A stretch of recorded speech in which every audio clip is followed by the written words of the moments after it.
Please watch to the end. Comment and respond to other people's comments. Good evening, I'm Mark Kelly. Bob and Haley are both off. The man paralyzed in that road rage shooting says he might never get his feeling back. A teenager's already in custody, but Clarksville police are still looking for the shooter. Here's News 2's Mai Owens with tonight's cover story.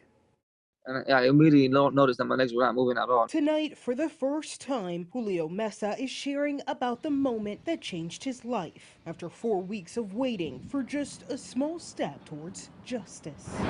As I was driving, these two couple get next to me and they're telling me to roll my window down.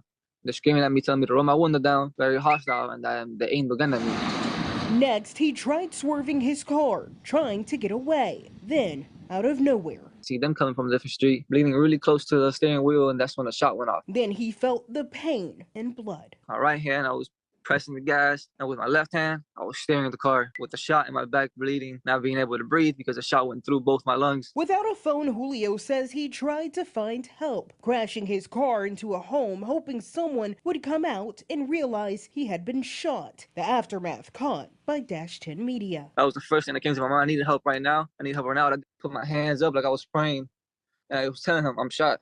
I was aiming down like I'm shot. I was mouthing the words, I'm shot. On Thursday, Clarksville police arrested 19-year-old Alexis Watkins. She's charged with aggravated assault. Police identifying her as the driver in what they're calling a road rage incident. In that incident, leaving Julio paralyzed. I'm paralyzed from my stomach, from my belly button down, not just from my waist. I'm paralyzed from my belly button down. It hurts.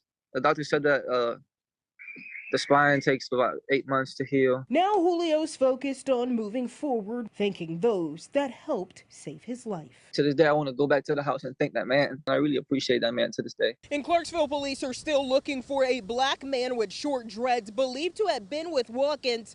Her bond has been set at $250,000. Mark.